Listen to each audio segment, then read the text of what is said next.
은혜로우신 하나님, 우리 신실하신 하나님을 찬양합니다. 인간은 변개하고 참 변덕스러우나 우리 주님은 한결같으사 우리의 삶을 늘 인도하여 주심을 고백하나이다. 그 은혜를 누리게 하시고 그 은혜를 찬양하고 고백할 때마다 우리 주님 영광받아 주시옵소서. 귀한 찬양을 통해서 똑같은 마음을 고백하는 성도들 삶에 동일한 은혜가 나타나게 하시고 함께 하시는 그 권능을 인하여 오늘도 주의 말씀 가운데 함께 하시기를 원하나이다. 참으로 주의 말씀이 기록될 때에 함께 하셨던 성령님, 참으로 선포되어질 때도 함께 해 주옵시고 그래야 그 성령님께서 우리 사랑하는 성도들 마음을 열어주시고 또 은혜로 인도하여 주시옵소서. 주 예수님 이름으로 기도하옵나이다. 아멘. 네, 사랑하는 성도 여러분, 오늘도 성부, 성자, 성령 하나님의 은혜가 함께 하시기를 축원합니다.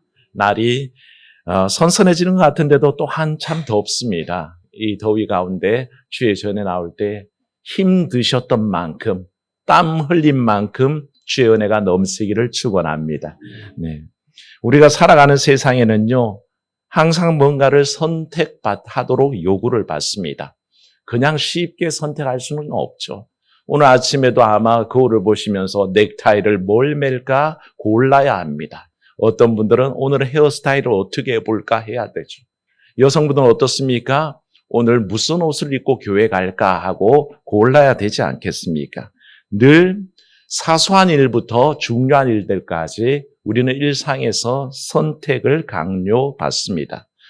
그 선택이란 것이 사실은 나중에 가다 보면 양자택일의 경우가 참 많습니다. 이거냐 저거냐 하는 상황에 놓일 때가 많은데 그때 우리가 뭘 선택하느냐를 여러분 한번 잘 생각해 보십시오. 제가 한 가지 기준을 말씀드리겠습니다. 그 기준대로 하시는지를 판단해 보면 됩니다. 더 중요한 것, 더 유익한 것, 더 내게 유리한 것 선택하지 않습니까? 여기에 이의가 있으십니까? 없지요.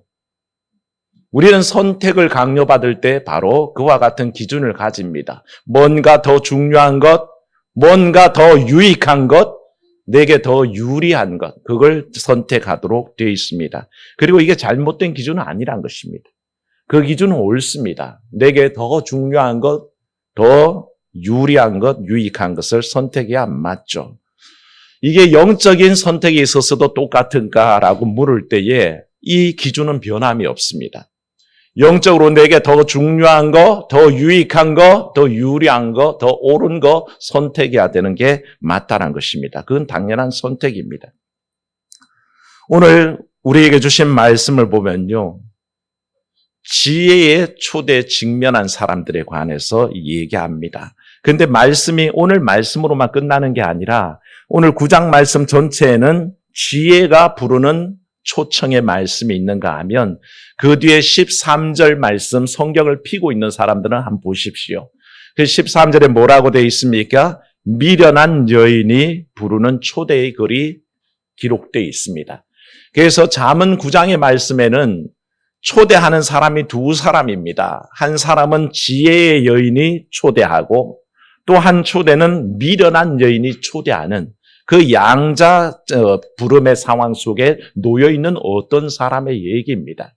지혜가 부르는 소리에 귀를 기울일 것인가 아니면 어리석음 혹은 미련한 여인이 부르는 소리를 들을 것인가 하는 그 선택 속에 있다는 것을 말씀하고 있죠. 잠언을 얘기하면 한번 따라합시다. 잠언은 지혜의 책입니다. 너무 긴가요? 짧게. 지혜의 책입니다. 예, 잠언은 지혜의 책입니다. 누구의 지혜일까요? 하나님의 지혜입니다. 하나님의 말씀입니다. 우리가 살아가는 데 있어서 반드시 마음에 새겨야 될 하나님의 부름이요 초청이 이 잠언에 담겨 있습니다. 그래서 잠언은 하나님의 지혜요 하나님의 말씀입니다. 그 말씀 가운데 지혜는 늘 하나님의 말씀을 상징하고 있고요. 이 말씀이 우리 가운데 있을 때에 그것이 우리에게 양약이 되고 보약이 되고 삶의 원천과 힘이 된다라고 늘 알려주시는 말씀이 바로 잠언의 말씀이죠. 그리고 이와 대비되는 어리석은 자, 미련한 여인이 초대한다는 것은 세상적이고 또 인간적이고 굉장히 마귀적인 생각이다라는 것을 잠언은 은연중에 비춰주고 있습니다. 그래서 지혜가 부르는 소리는 하나님의 부르심이요, 어리석은 이들이 미련한 여인이 부르는 얘기는 사실 마귀적인 부름이라는 것을 대비하고 있는 것이죠. 그런데 그 부름의 삶이 어떤가 하는 것을 우리가 한 살펴볼 필요가 있습니다. 뒤에 것부터 살펴보면요, 13절부터 있는 미련한 여인이 어떠한 삶인가, 또 어떠한 삶으로 초대하는가라고 얘기할 때에 오늘 말씀 우리 그렇게 얘기합니다. 이 어리석은 자가 부를 때에 그가 부르는 소리는 굉장히 떠들며 어리석어서 아무것도 알지 못하는 말씀이라고 그렇게 우리에게 가르치고 있습니다. 다른 성경에는 뭐라고 번역되어 있냐면 시끄럽다 그랬습니다. 이 여인이, 이 미련한 여인, 이 어리석은 여인이 부르는 소리는 시끄럽고 하나도 지혜가 없는 어리석은 말이다라고 그렇게 얘기합니다. 시끄럽다는 말은 가득 차 있다는 뜻입니다. 그 소리가 가득 차버리면 다른 소리는 아무것도 들리지 않죠. 세상에 잡다한 소리가 퍼져 있으면 아무 소리도 들리지 않습니다. 아이를 키워보셨죠? 아이가 빽빽 울기 시작하면 그 소리만 가득 차게 됩니다. 다른 소리는 들을 수가 없게 돼버리는 거죠. 이 미련한 여인, 어리석은 여인이 초대하는 삶은 그냥 시끄러운 소리로 가득 차 있습니다. 이 소리가 얼마나 큰지 그 소리가 세상을 가득 채우고 있는 것 같은데 이 어리석은 소리가 바로 그렇다는 것입니다. 세상이 우리에게 설득하고 이렇게 갑시다. 이게 여러분에게 좋은 삶이 아닙니까? 아무리 얘기하지만 그건 시끄러운 소리입니다. 근데 놀랍게도 그 소리가 가득 차 있어서 참된 소리를 들을 수 없게 될 때가 너무 많다는 것이죠. 무엇보다 세상의 소리가 시끄러우면요, 사랑 여러분, 하나님의 소리가 들리지 않습니다.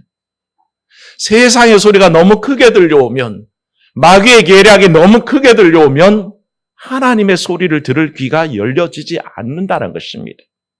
이 우매한 여인, 미련한 여인, 어리석은 여인이 초청하는 그 소리는 굉장히 시끄럽고 또 허황된 소리들로 가득 차 있어서 사실 하나님의 지혜를 들을 만한 소리가 그 속에 없다란 뜻으로 우리에게 얘기합니다.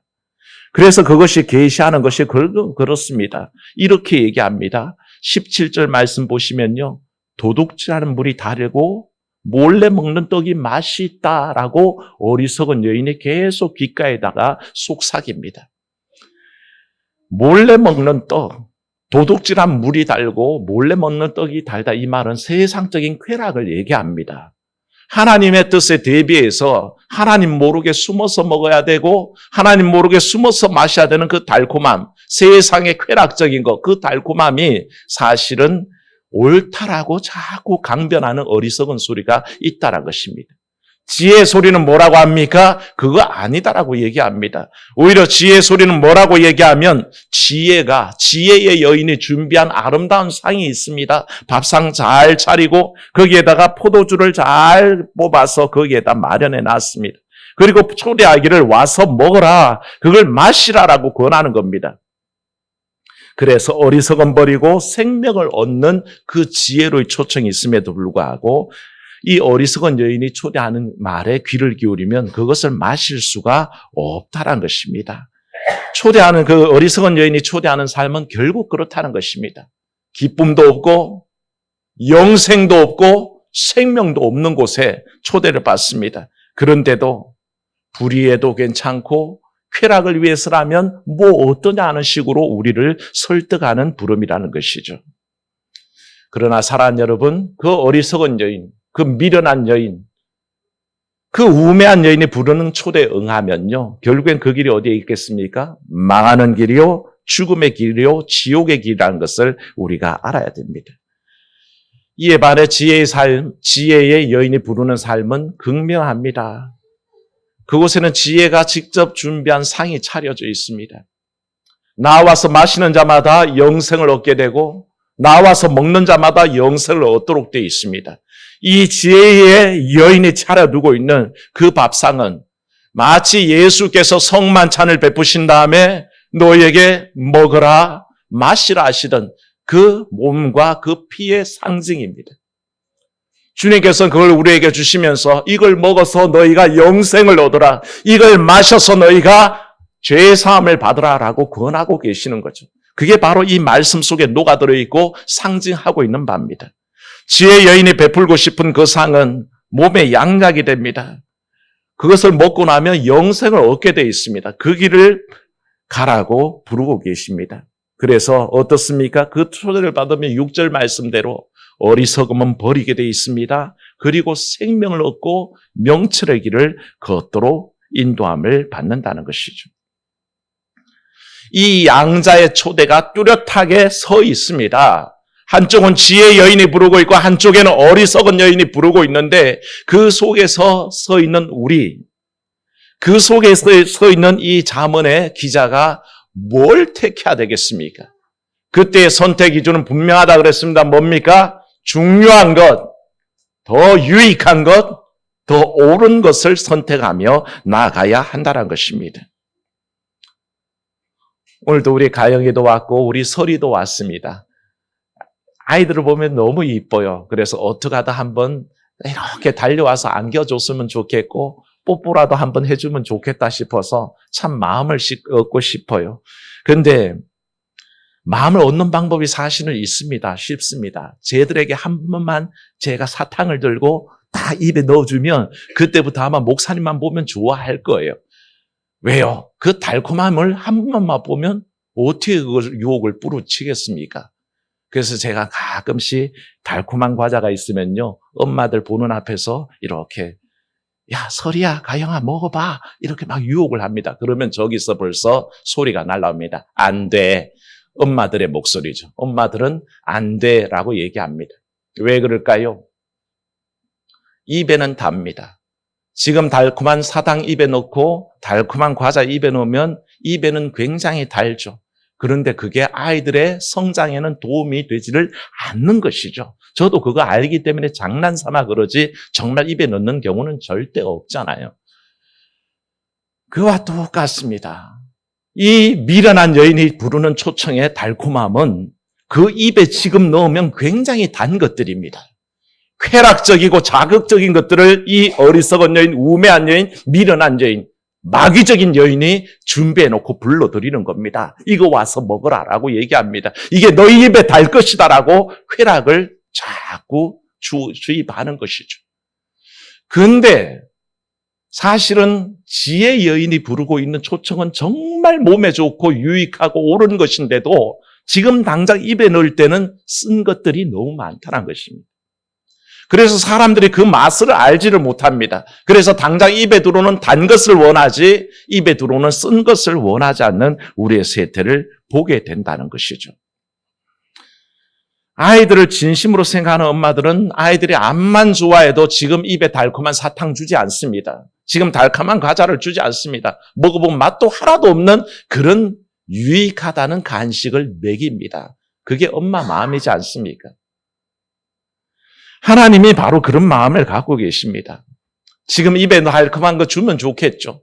탄산음료라도 마시게 하면 더 좋겠죠. 그러나 그게 자라고 있는 영혼에는 아무 도움이 안 된다는 거죠. 그걸 아무 간섭하지 않는 사람은 그 아이를 사랑하지 않는 엄마일 겁니다. 그래서 탄산음료 먹이고 사탕 먹이고 설탕 먹이고 달다 그러고 달라는 대로 다 주는 엄마 사랑하지 않는 겁니다. 하나님의 마음이 그렇습니다. 우리를 사랑하시기에 마귀가 주고 있는 그 달콤한 것들에 대해서 거절하게 하십니다. 안 돼! 라고 얘기합니다. 혹시나 하나님의 자녀의 입에다가 달콤한 거, 세상적인 거, 쾌락적인 거 집어넣으려고 그러면 성령께서 저기서 안 돼! 라고 그렇게 얘기하는 겁니다. 그거 받아 먹으면 지금은 달지만 너 성장이 안 좋아, 이빨에 안 좋아, 탄산음료 네 몸에 안 좋아 라는 그 외침을 보여주시는 거죠. 그래서 지혜로운 엄마들은 탄산음료 아기 때 안 줍니다. 우유 마시게 하고 물을 마시게 하는 거죠. 다 지혜로워서 그런 거죠. 이런 엄마들의 원리가 우리 영적인 삶에 그대로 대입됩니다. 사랑하는 여러분, 하나님은 우리 하나님의 백성들이, 하나님의 자녀들이 더 강건하고 더 온전하고 더 완전하고 거룩한 삶을 위해 성장하기를 원하십니다. 그래서 마귀가 계속 우리에게 귓가에 속삭이는 그 쾌락적인 것들, 자극적인 것들이 들어오기를 원치를 않으십니다. 더 유익한 것들을 자꾸 주려고 애쓰시는 거죠. 예수님을 시험하던 사탄이 예수님의 귀에다가 대고 달콤한 것을 얘기하기 시작합니다. 그가 제시하는 것은 물욕이요, 명예욕이요, 권력욕이었습니다. 하나님의 지혜가 말씀이 이끌어가는 삶은 예수께도 메시아로서의 죽음이었습니다. 십자가의 죽음이었습니다. 별로 달콤하지 않습니다. 그런데 마귀가 시험할 때 귀에다가 주는 것은 물욕이요, 명예욕이요, 권력욕입니다. 그게 더 달콤해 보입니다. 그러나 주님은 단호하십니다. 자기가 지어야 할 십자가를 알고 계셨고 그걸 선택하시는 거죠. 성경은 늘 이런 선택에 관해서 반복적으로 얘기합니다. 구약 시편 1편을 보십시오. 복 있는 사람의 삶은 어디에 있습니까? 악인의 길이 아닙니다. 오만한 자리가 아닙니다. 죄인의 길이 아닙니다. 오직 하나님의 율법을 사모하여 그 율법에 거하는 사람, 말씀에 거하는 사람, 기도에 거하는 사람이 바로 복 있는 사람이라고 얘기합니다. 달콤하지는 않습니다. 그러나 양약 같은 길이 있습니다. 그게 복의 길이요, 그게 영생의 길이요, 그게 생명의 길입니다. 예수님께서도 복음서에서 똑같이 말씀하셨습니다. 구약이 복 있는 길과 악인의 길이 있다 그럴 때 예수님 뭐라 그랬습니까? 너희 앞에 좁은 길과 좁은 문이 있고 너희 앞에 또 넓은 길과 넓은 문이 있는데 어디로 갈래? 넓은 문으로 가면 결국 패망의 길이야. 길이 넓고 좋아 보여서 찾는 사람은 많은데, 가는 사람 많은데 그 길의 끝은 멸망이야. 그러나 좁은 길은 불편하고 협착해서 찾는 사람은 별로 없지만 그것으로 가면 영생이 있고 구원이 있어라고 그렇게 가르쳐 주셨다는 것입니다. 바로 그 상황 속에 주의 부르심을 들어야 합니다. 별로 편한 길도 아닙니다. 별로 넓은 길도 아닙니다. 많이 찾는 것도 아닙니다. 그런데 그 길을 향해서 하나님은 상을 차려두시고 기다리고 계신다는 것입니다. 그걸 받아 먹어라. 그게 너희에게 영생의 길이요 생명의 길이다라고 권하고 계신다는 것이죠. 성경은요 의외로 먹는 얘기 자주 합니다. 다윗은 하나님께서 목자가 되셔서 원수들 앞에서 내게 상을 차려주시는 분이라고 그렇게 시편 23편에서 고백하죠. 예수님도 성만찬을 통해서 제자들에게 상을 차려주신 다음에 이 떡은 너희를 위한 나의 몸이요 이 잔은 너희를 위한 나의 피다라고 그렇게 먹는 얘기로 풀어가셨습니다. 사랑하는 여러분, 초대 음성을 들으십시오. 주의 초대가 어떻습니까? 누구든지 목마르거든 내게로 와서 마셔라라고 주님은 권하셨습니다. 누구든지 목이 마르다 싶으면 주님이 부르심에 응답하여서 주께 나와 마시면 됩니다. 그러면 누구든지 그 배에서 생수의 강이 흘러나는 그 놀라운 은혜를 입게 되는 거죠. 별로 맛있어 보이지도 않고요. 별로 단맛도 나지 않는 것들을 엄마는 귀엽고 아이에게 자라는 동안에 먹입니다. 발육에 도움이 되고 그게 성장에 도움이 되기 때문에 그걸 먹입니다. 똑같은 원리로 하나님께서 우리에게 주시는 영혼의 가장 절실한 것들은 때로는 맛이 없어 보입니다. 굉장히 고리타분해 보일 때도 있습니다. 즐거워 보이지도 않습니다. 그런데도 끊임없이 권하십니다. 뭐라고 권하십니까? 주의를 지켜라, 예배하라, 기도하라, 찬양하라, 감사하라, 전도하라, 교제하라. 주님은 그 말씀을 우리에게 끊임없이 가르치십니다. 별로 재미도 없어 보이고요. 별로 기쁨이 충만해 보일 것 같지도 않은데 주님은 그걸 자꾸 우리에게 권하신다는 것입니다. 그 뜻이 뭐라 그랬습니까? 그 기준은 분명합니다. 중요한 것, 옳은 것, 유익한 것을 권하고 계신다는 것이죠. 그러면 왜 그렇게 권하시는지를 잘 생각하셔야 됩니다. 맛없어 보이는데 오히려 단맛이 난다는 것을 오래 산 사람들은 다 알게 됩니다. 제가 몇 가지 말씀드리니까 군침 흘리지 마시고 들으십시오. 구수하게 끓여낸 누룽지의 단맛을 아는 사람은 밥 먹고 나면 누룽지 찾습니다. 푹 삭혀둔 묵은지의 유혹을 누가 거절할 수 있습니까? 오랜 시간 따려낸 사골의 깊은 맛을 아는 사람은 그 맛을 잊을 수가 없습니다. 오래 익은 된장의 깊은 맛의 유혹을 누가 참아낼 수 있습니까? 이 얘기를 하다 보면요, 아이들은 들으면서 이럽니다. 그게 뭐가 맛있어? 라고 얘기합니다. 그러나 오래 삶의 경험이 있는 분들은 그 맛을 잊을 수가 없기 때문에 들을수록 입에 군침이 돌고 배가 고파지기 시작하는 거죠. 뭐 화났습니까? 웃으라고 하는 얘기에 그렇게 정색하실 이유는 없습니다. 네, 그런 겁니다. 철이 없을 때는, 내가 아이일 때는 그런 맛들을 얘기하는 어른들이 이해가 안 갔습니다. 동의가 되지 않습니다. 근데 세월의 깊이가 점점 배어들면 저절로 알게 되는 맛들이 있더란 것입니다. 하나님이 차려주시는 밥상이 그렇습니다.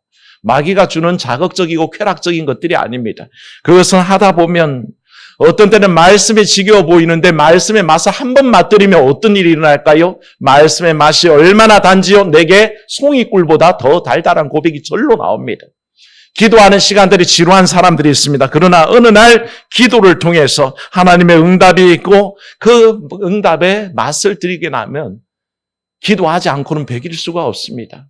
그래서 예배 때마다 기도할 수밖에 없고 수요일날 금요일날 새벽에 나와서 기도할 수밖에 없다는 것입니다. 찬양의 맛을 들이면요, 어떻게든 하나님을 찬양하지 않고는 견딜 수가 없게 되는 것입니다. 사랑하는 여러분, 왜 주일에 저렇게 열심히 교회를 가지 알지 못하던 분이 어느 날 은혜를 받고 교회에 앉아서 하나님 말씀 가운데 은혜 받고 보니 안 나오고는 못 빼기는 은혜가 있다는 것입니다. 그런 은혜가 여러분에게 있기를 축원합니다. 그걸 깨닫게 되면 알게 되는 것입니다. 예전에는 모를 때 지겨워 보이고 왜 저러고 있지라고 싶었는데 어느 날 그 말씀의 맛이 내게 들어오고 나면 예배하는 사람, 기도하는 사람으로 바뀌어진다는 것입니다. 이게 바로 지혜의 초대입니다.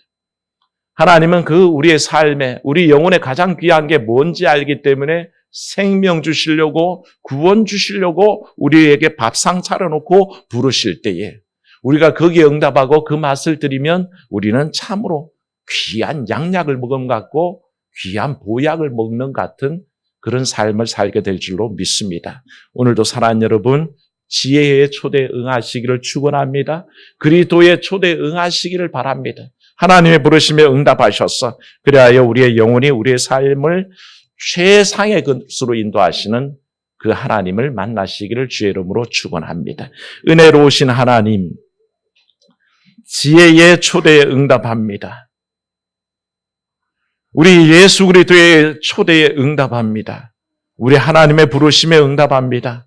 하나님, 세상이 주는 것과 같지 않게 우리 주님이 주시는 것은 우리 영에 도움되고 영생에 도움이 되고 구원의 길로 인도하시는 것인데 하나님, 우리는 그 좋은 밥상 자꾸 마다하고 세상이 주는 쾌락적이고 자극적인 그 맛만 찾아가면서 결국에 우리의 영혼을 해치고 우리 몸을 해치고 우리의 모든 것을 망쳐버립니다.